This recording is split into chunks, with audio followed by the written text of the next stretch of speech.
నమస్తే. డయాబెటీస్ వచ్చింది అంటే లైఫ్ మొత్తం మెడిసిన్స్ మీద డిపెండ్ అవ్వాలి అని చాలామంది అనుకుంటారండి. కానీ నిజం ఏంటంటే డైలీ రొటీన్ కరెక్ట్‌గా ఉంటే డయాబెటీస్‌ని చాలా వరకు కంట్రోల్‌లో పెట్టొచ్చు. మార్నింగ్ లేచిన మూమెంట్ నుండి నైట్ పడుకునే వరకు కొన్ని స్మాల్ చేంజెస్ చేస్తే బ్లడ్ షుగర్ లెవెల్స్ స్టేబుల్‌గా ఉంటాయండి. ఈ వీడియోలో డయాబెటీస్ ఉన్న వాళ్ళకి పర్ఫెక్ట్ డైలీ రొటీన్, మార్నింగ్ నుండి నైట్ వరకు ఏం తినాలి, ఎలా మీ డేని మీరు స్పెండ్ చేస్తే మీ షుగర్ లెవెల్స్ ఎక్కువ అవ్వకుండా ఉంటాయి అనేది ఎలాంటి కాంప్లికేషన్స్ లేకుండా సింపుల్గా నేను ఎక్స్ప్లెయిన్ చేస్తాను. ఎటువంటి ఫ్యాన్సీ టిప్స్ లేవండి, ఇది వాడండి అది చేసుకోండి ఇలాంటివి ఏం లేవు, స్పెషల్ పౌడర్స్ ఏం లేవు. మీ లైఫ్లో మీ ఇంట్లో దొరికే వస్తువులతో మీ కరెంట్ లైఫ్ స్టైల్లోనే ఎలాంటి చేంజెస్ చేయాలి అనేది ఈ వీడియోలో నేను చెప్తాను. వీడియో లాస్ట్ వరకు చూడండి.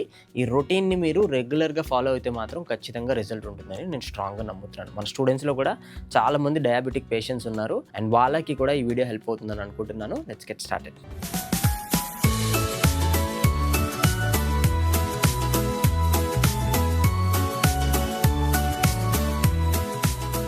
ఫస్ట్ థింగ్ అండి, మార్నింగ్ రొటీన్ పొద్దున నుండి మొదలు పెడదాము. డేలో ఫస్ట్ ఇంపార్టెంట్ హ్యాబిట్ ఎర్లీగా లేవడం. డయాబెటీస్లో స్లీప్ సైకిల్ చాలా ఇంపార్టెంట్ అండి. బాడీలో ఇన్సులిన్ అనే హార్మోన్ బ్లడ్లో ఉన్న షుగర్ని సెల్స్కి పంపిస్తుంది. కానీ మనం 6 అవర్స్ కన్నా తక్కువ స్లీప్ చేస్తే, తక్కువ పడుకుంటే బాడీ ఇన్సులిన్కి సరిగ్గా రెస్పాండ్ అవ్వదు. దాన్నే ఇన్సులిన్ రెసిస్టెన్స్ అని అంటారు. అప్పుడు బ్లడ్లో ఉన్న షుగరు ఎక్కువసేపు ఉంటుందన్నమాట. ఇది ప్రొలాంగ్డ్గా జరిగే కొద్దీ డయాబెటీస్ మనకు వస్తుంది. డయాబెటీస్కి ఎన్ని గంటలు నిద్రపోయాం అనేది కాదు, ఏ టైంలో పడుకున్నాం, ఏ టైంలో లేచాం అనేది చాలా ఇంపార్టెంట్. ఈ ఇన్సులిన్ కొన్ని వేల సంవత్సరాల నుండి సన్ షెడ్యూల్ని ఫాలో అవుతుందండి. సన్ యాక్టివ్గా ఉన్నప్పుడే మీరు ప్రాపర్గా 2 to 3 మీల్స్ డైలీ తింటే మీ ఇన్సులిన్ సరిగ్గా పనిచేస్తుంది అనమాట. అందుకే టైంకి లేవండి, ఆటోమేటిక్గా టైంకి నిద్రపోతారు కూడా. సో మీ స్లీప్ సైకిల్ సెట్ అవుతుంది. Ideal time to wake up in my opinion 5:30 to 6 AM diabetes ఉన్న వాళ్ళకి. ఓకే, లేచిన తర్వాత first drink of the day. Once morning లేవగానే ఎలాగా వాటర్ తాగుతాం, రైట్? కానీ చాలామందికి దాని తర్వాత టీ తాగడం అలవాటు. డయాబెటీస్ ఉన్న వాళ్ళకి వాళ్ళ బాడీలోకి వెళ్ళే ఫస్ట్ రియల్ ఫుడ్ అనేది చాలా ఇంపార్టెంట్. ఫస్ట్ డేలో టీ తాగడం అనేది మంచిది కాదు. ఎందుకంటే కెఫెయిన్ బ్లడ్ షుగర్ స్పైక్స్ని క్రియేట్ చేస్తుందండి. మీ మెటబాలిజంని ఎఫెక్ట్ చేస్తుంది అండ్ దీనివల్ల మీకు బ్లడ్లో షుగర్ లెవెల్స్ పెరిగే అవకాశం ఉంది. టీకి ఆల్టర్నేటివ్గా 5 డ్రింక్స్ మీరు తాగొచ్చు. ఆ డీటెయిల్డ్ వీడియో మన ఛానల్లో పెట్టాను, ఒకసారి అవి కూడా చూడండి. ఎవ్రీడే 1 డ్రింక్ మీ టేస్ట్ని బట్టి మీరు ట్రై చేసుకుంటూ వెళ్ళొచ్చు. మీకు ఎప్పుడు ఏది నచ్చితే ఆ డ్రింక్ని ఆ రోజు ఇంక్లూడ్ చేసుకోండి టీకి బదులుగా. ఓకే, వన్స్ మార్నింగ్ డ్రింక్ అయ్యాక ఎంత కష్టమైనా ఏమైనా సరే కనీసం 30 మినిట్స్ ఫిజికల్ యాక్టివిటీ చేయడం చాలా ఇంపార్టెంట్. మార్నింగ్ ఎక్సర్సైజ్ డయాబెటీస్ ఉన్న వాళ్ళకి చాలా బాగా హెల్ప్ అవుతుందండి. మార్నింగ్ ఎక్సర్సైజ్ చేసినప్పుడు బాడీలో మెటబాలిజం యాక్టివ్గా ఉంటుంది. అప్పుడు బాడీ తర్వాత తిన్న బ్రేక్ఫాస్ట్, లంచ్, డిన్నర్ వీటన్నింటి నుంచి వచ్చే గ్లూకోజ్ని బెటర్గా హ్యాండిల్ చేస్తుంది అనమాట. షుగర్ స్పైక్స్ చాలా తక్కువగా ఉంటాయి. మ్యాక్సిమం ట్రై చేయండి. Yoga is best option.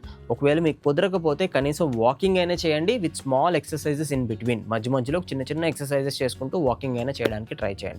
Okay, diabetes కంట్రోల్లో ఎక్సర్సైజ్ ఆల్మోస్ట్ మెడిసిన్లో వర్క్ చేస్తుందండి. ఇది మాత్రం స్కిప్ చేయొద్దు.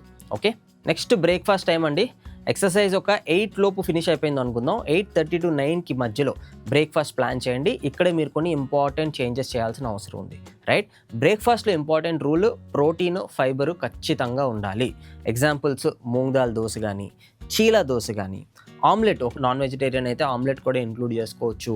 Oats with nuts and seeds లేదా డాలియా ఉప్మా, ఇవన్నీ మీరు ఇంక్లూడ్ చేసుకోవచ్చు. వీటన్నిటిలో మంచి ప్రోటీన్ ఉంటుంది, మంచి ఫైబర్ కూడా ఉంటుంది. మన ఛానల్లో కూడా ఒక డీటెయిల్డ్ వీడియో ఉందండి, 7 days 7 బ్రేక్ఫాస్ట్ ఆప్షన్స్ అని. అది ఖచ్చితంగా ఫాలో అవ్వండి. ఏదేమైనా మార్నింగ్ అవాయిడ్ చేయాల్సిన foods white bread, biscuit or bakery items, fruit juice, cornflakes, choco cereals, ఇలాంటి షుగర్ ఎక్కువ ఉన్న ఐటమ్స్ని ఖచ్చితంగా అవాయిడ్ చేయండి. మెయిన్ రూల్ ఏంటంటే మీరు తినే బ్రేక్ఫాస్ట్లో కార్బోహైడ్రేట్స్, ఎస్పెషల్లీ సింపుల్ కార్బోహైడ్రేట్స్ చాలా తక్కువ ఉండాలి. ప్రోటీన్ అండ్ ఫైబర్ ఎక్కువ ఉండాలి. అప్పుడే మీకు ఆ బ్రేక్ఫాస్ట్ డయాబెటీస్కి చాలా ఎఫెక్టివ్గా పనిచేస్తుంది. ఓకే, బ్రేక్ఫాస్ట్ అయిపోయింది. నెక్స్ట్ డైరెక్ట్గా మిడ్ మార్నింగ్ స్నాక్కి వెళ్ళిపోదాం. 11 AMకి మీకు ఎప్పుడైనా ఆకలిస్తే బ్రేక్ఫాస్ట్ తర్వాత 2 to 3 అవర్స్ గ్యాప్ తర్వాత మీరు ఫ్రూట్ తినొచ్చు. ఫ్రూట్ జ్యూస్ కాదు, only fruit. Best fruits for diabetes guava, apple, papaya and orange. Diabetes ఉన్న వాళ్ళు రెగ్యులర్గా తినకూడని fruits mango, banana, sweet grapes, sapota. ఇలాంటి స్వీట్ ఎక్కువ ఉండే ఫ్రూట్స్ని రెగ్యులర్గా తినొద్దు. ఎప్పుడైనా ఒకసారి తినొచ్చు, బట్ రెగ్యులర్గా తినకూడదు. వీటికి బదులు ఇందాక నేను చెప్పిన ఆప్షన్స్ మీరు రెగ్యులర్గా తినొచ్చు. ఓకే, ఒకవేళ ఫ్రూట్ పెద్దగా ఉంది అంటే హాఫ్ పోర్షన్ తినండి. ఏ ఫ్రూట్ తీసుకున్నా నేచురల్గానే షుగర్స్ ఎక్కువ ఉంటాయి. డయాబెటీస్ ఉన్న వాళ్ళకి ఒకేసారి హై పోర్షన్లో షుగర్ కన్జ్యూమ్ చేయకూడదు కాబట్టి సో చిన్న ఫ్రూట్ అయితే ఒకటి ఫుల్గా తినండి, పెద్దదైతే హాఫ్ పోర్షన్ తినండి. రెగ్యులర్ పీపుల్ ఫ్రూట్ జ్యూస్ తాగొచ్చండి, కానీ డయాబెటీస్ పేషెంట్స్కి జ్యూస్ అనేది షుగర్ స్పైక్స్ క్రియేట్ చేస్తుందండి. సో ఎంత అవాయిడ్ చేస్తే అంత మంచిదన్నమాట. డైలీ హ్యాబిట్లో అయితే మాత్రం ఖచ్చితంగా తీసుకోవద్దు.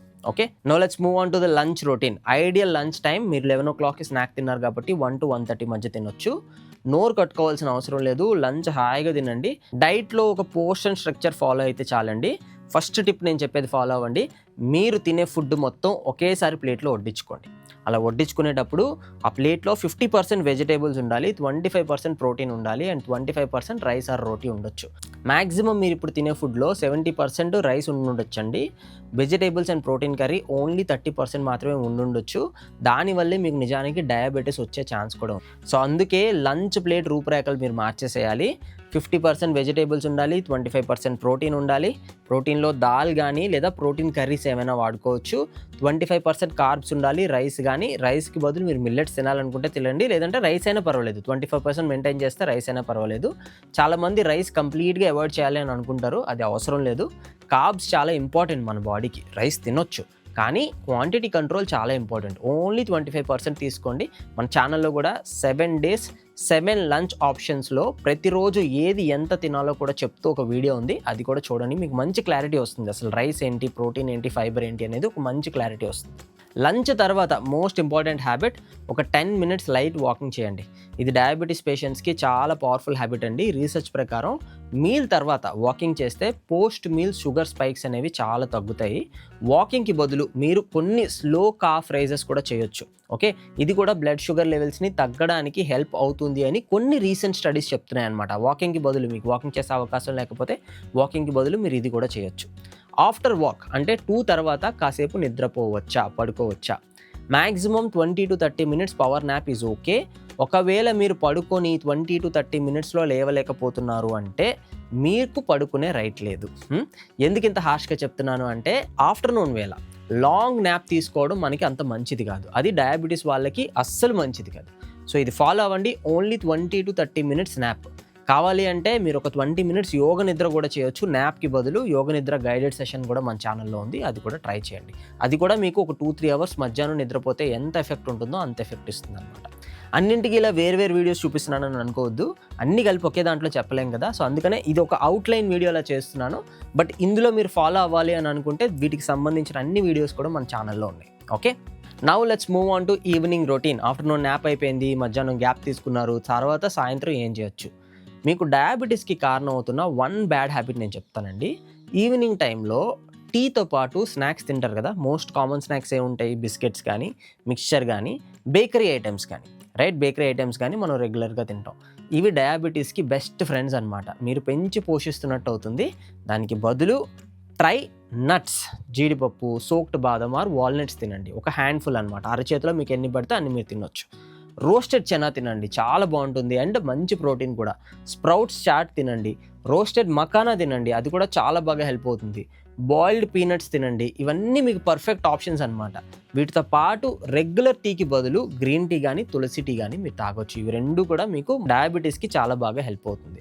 ఒకవేళ కుదిరితే ఈవినింగ్ స్నాక్ అయిపోయిన తర్వాత ఒక్క 15 నిమిషాలు సన్సెట్లో వాక్ చేయడానికి ట్రై చేయండి. సన్సెట్ అనేది మన బాడీలో మెలటోనిన్ని పెంచుతుందండి. ఎప్పుడైతే మన బాడీలో మెలటోనిన్ పెరుగుతుందో మీరు ఆటోమేటిక్గా స్లీప్లోకి చాలా తొందరగా వెళ్ళిపోతారు అనమాట. నైట్ టైం మీకు కూడా ఒక ఇన్సులిన్ సైకిల్ అనేది ఫామ్ అయిపోతుంది అండ్ డయాబెటీస్ తగ్గడానికి అది బాగా హెల్ప్ అవుతుంది. ఓకే, ఇక డిన్నర్ టైంకి వెళ్ళిపోదాం. డిన్నర్ ఎర్లీగా చేయడం చాలా చాలా చాలా ఇంపార్టెంట్. డయాబెటీస్ ఉన్నవాళ్ళు ఖచ్చితంగా 7-7:30 PM లోపు డిన్నర్ చేసేయాల్సిందే. లేట్ డిన్నర్ వల్ల డైజెషన్ స్లో అవుతుంది, మీకు షుగర్ లెవెల్స్ కంట్రోల్లో ఉండవు. డిన్నర్ లైట్గా ఉండాలి, రైస్ కూడా తినొచ్చు, కానీ portion control is important. Best options చెప్తాను కొన్ని డిన్నర్ కోసం. మిల్లెట్ ఉప్మా మీరు తినొచ్చు, పన్నీర్ రైస్ తినొచ్చు, రాగి కానీ జవార్ రోటీ కానీ తినొచ్చు, బేసన్ చీల తినొచ్చు, స్ప్రౌట్ సలాడ్ తినొచ్చు. ఇవన్నీ మంచి ఆప్షన్స్. మేక్ షూర్ డిన్నర్లో కూడా ఫైబర్ అండ్ ప్రోటీన్ ఉండేలా చూడండి. లైట్గా తినండి, ఎర్లీగా తినండి. డిన్నర్కి స్లీప్కి మధ్య ఒక 2.5 hours గ్యాప్ ఉండేలా చూసుకోండి. ఇది మీకు చాలా హెల్ప్ అవుతుంది. ఓవర్ ఈటింగ్ అవాయిడ్ చేయండి. నైట్ టైం ఓవర్ ఈటింగ్ అనేది అవాయిడ్ చేయండి. షుగర్కి నైట్ టైం మనం ఎంత తింటామో దాన్ని బట్టే మన షుగర్ లెవెల్స్ అనేవి డిసైడ్ అవుతున్నాయి అన్నమాట. So you have to control your food after 7-7:30 PM. ఇక నైట్ రొటీన్కి వచ్చేద్దాం. డిన్నర్ అయ్యాక 10 మినిట్స్ స్లో వాకింగ్ చేయండి. ఓకే, ఇంట్లోనే మీ కారిడార్లోనే స్లో వాకింగ్ చేయండి. అరౌండ్ 9కి మీరు బ్రెత్ వర్క్ ప్రాక్టీస్ చేయొచ్చు. Night pranayama is excellent for life style issues like diabetes and blood pressure. మీకు ఈ కండిషన్స్ ఉంటే కనుక ఖచ్చితంగా నాడి శోధన కానీ, బ్రాహ్మరీ కానీ, బాక్స్ బ్రీతింగ్ కానీ, ఆర్ సింప్లీ ఓమ్ చాంటింగ్ అయినా ప్రాక్టీస్ చేయొచ్చు. ఇవన్నీ మన ఛానల్లో ఉన్నాయి, గైడెడ్ వీడియోస్ లాగా. అవి కూడా మీరు ఒక 15 to 20 మినిట్స్ ప్రాక్టీస్ చేస్తే చాలు. Try to sleep before 10:30 PM after the breath work అయిపోయిన వెంటనే ఒక 10:30 PMకి పడుకోవడానికి ట్రై చేయండి. మీ స్లీప్ షెడ్యూల్ అనేది ఫిక్స్ అయిపోతుంది. కొన్ని రోజుల తర్వాత 10:30 కల్లా మీకు మంచి నిద్ర పట్టేస్తుంది. 10:30 to, ఎందుకంటే మీరు ఎర్లీ డిన్నర్ చేశారు కాబట్టి 10:30కి అప్పటికి మీ ఫుడ్ ఖాళీ అయిపోతుంది అనమాట. 10:30 అయ్యేటప్పటికి మీ పొట్ట ఖాళీ అయిపోతుంది అండ్ మీరు చాలా తొందరగా నిద్రలోకి వెళ్ళిపోతారు. అండ్ డీప్ స్లీప్ కూడా చేస్తారు. మార్నింగ్ లెగిసేటప్పటికి రిఫ్రెష్డ్గా ఉంటుంది బాడీ. ఓకే, దీనివల్ల కూడా మీ మెటబాలిజం పెరుగుతుంది, బాడీ యాక్టివ్గా ఉంటుంది, డయాబెటీస్ తగ్గే అవకాశం కూడా ఉంది. On the other hand, late night sleeping వల్ల స్ట్రెస్ హార్మోన్స్ పెరుగుతాయండి. అవి బ్లడ్ షుగర్ లెవెల్స్కి అస్సలు మంచిది కాదు. Okay, try to sleep as early as possible. 10 to 10:30 is the ideal time. ఫైనల్గా నేను చెప్పేది ఏంటంటే, డయాబెటీస్ కంట్రోల్లో ఉండాలి అంటే మెడిసిన్ ఒక్కటే ఆప్షన్ కాదండి. డైలీ రొటీన్లో మీరు ఎక్సర్సైజ్ అంటే మార్నింగ్ ఎక్సర్సైజ్ ఇంక్లూడ్ చేసి, ఫుడ్లో కాస్త ప్రోటీన్ అండ్ ఫైబర్ ఇంక్రీజ్ చేసి, పోస్ట్ మీల్ ఒక లైట్ యాక్టివిటీ చేసి అండ్ మంచిగా నిద్రపోతే ఖచ్చితంగా మీ షుగర్ లెవెల్స్ అనేవి తగ్గుతాయి అనమాట. మీ HbA1c రిపోర్ట్లో కూడా డిఫరెన్స్ మీకు ఖచ్చితంగా కనిపిస్తుంది. ఇది ట్రై చేసి చూడండి. మీ హెల్త్ మీ డైలీ హ్యాబిట్స్ మీద డిపెండ్ అవుతుంది, అందుకని ఇది ఫాలో అవ్వండి. ఓకే, నేను ఈ వీడియోలో ఎటువంటి ఫ్యాన్సీ ఆప్షన్స్ ఇంక్లూడ్ చేయలేదు. రకరకాల ఫ్యాన్సీ ఆప్షన్స్ వస్తూనే ఉంటాయి మార్కెట్లో, ఒక్కొక్క రోజు ఒక్కొక్కటి చెప్తారు. బట్ నేను చెప్పేవన్నీ బేసిక్స్ అనమాట. ఈ బేసిక్స్ మీరు ఫాలో అవ్వకుండా మీరు ఏది చేసినా సరే మీ డయాబెటీస్ అనేది మీరు కంట్రోల్ కాదు. ఓకే, ఇవి ఫాలో అవ్వండి. ఈ వీడియో ఎలా అనిపించిందో నాకు చెప్పండి. అండ్ మీరు ఈ రోజు నుంచి స్టార్ట్ చేయబోయే కొత్త హ్యాబిట్, డయాబెటీస్ కోసం నేను మెన్షన్ చేసిన వాటిలో కొత్త హ్యాబిట్ మీరు ఈ రోజు నుంచి స్టార్ట్ చేయబోయేది ఏంటో నాకు కామెంట్స్లో చెప్పండి. వచ్చే వీడియోలో కలుద్దాం. All the very best.